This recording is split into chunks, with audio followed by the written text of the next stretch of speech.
Good morning students. आज हम लोग सेम चैप्टर को कंटिन्यू करेंगे। The chapter is same, the establishment of East India Company. Today we will do D section of this exercise, that is answer the following questions. यहाँ पे हम लोग सिर्फ आंसर्स डिस्कस करेंगे। Okay, only we will discuss answers. आपके पास book है, आपके पास क्वेश्चन होगा। तो फर्स्ट क्वेश्चन पे ध्यान देना। Define the term factory. जो टर्म फैक्ट्री है उसे डिफाइन करने बोल रहा। तो this is answer, the places where official works of company are done. Factory क्या है? फैक्ट्री किसे बोलता था ईस्ट इंडिया कंपनी वाला लोग? जहां से वो लोग अपना ऑफिशियल वर्क करता था। ऑफिशियल वर्क करता हो, गोडाउन हो, स्टॉक रखता हो, तब ना किलाबंदी करता था अपना फैक्ट्रीज का, कि उसका ट्रेड सेफली हो सके। तो फर्स्ट क्वेश्चन का आंसर ये है, डिफाइन द टर्म फैक्ट्री का आंसर ये है, the places where official works of company are done. अब सेकेंड क्वेश्चन पे ध्यान देना। List the members of triple alliance of 1767।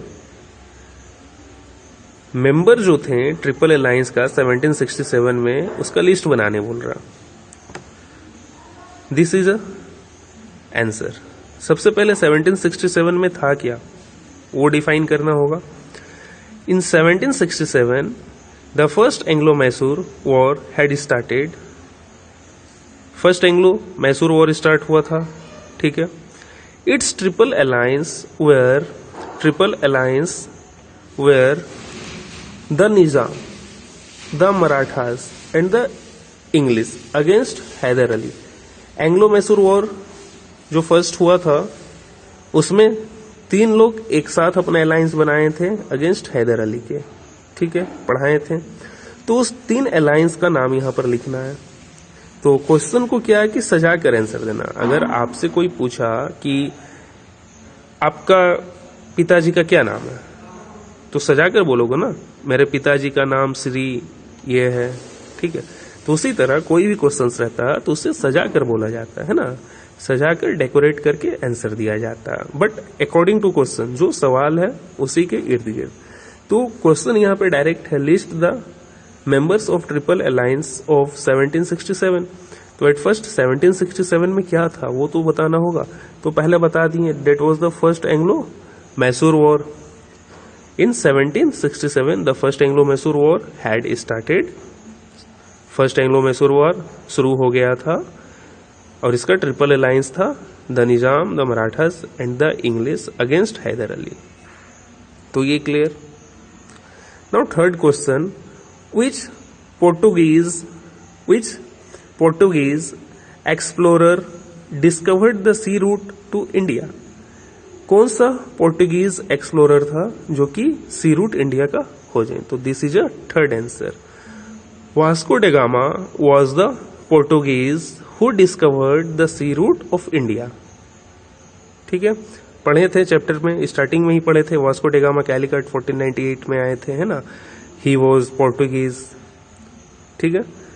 And last question is that mention any two results of the battle of Buxar.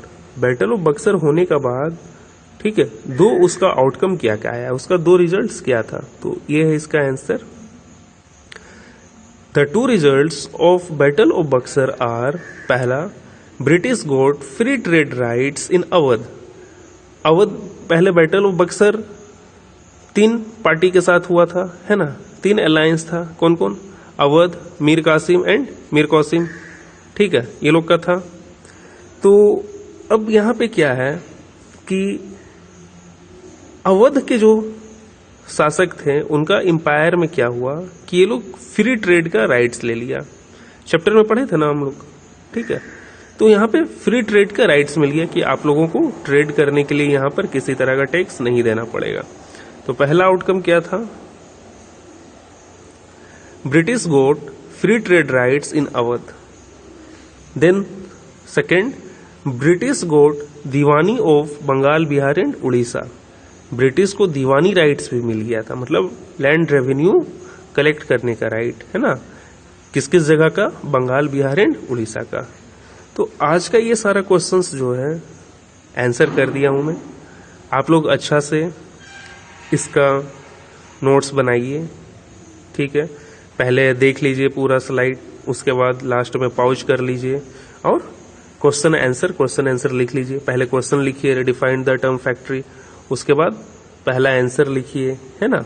इस तरह से सुंदर handwriting में बढ़िया से आप लोग अपना नोट्स प्रिपेयर कीजिए और स्कूल रीओपन होने के बाद मैं चेक करूंगा। अब नेक्स्ट लेक्चर में हम लोग करेंगे क्वेश्चन नंबर 5, 6 एंड 7, ठीक है। ओनली 5, 6 एंड 7, ठीक है।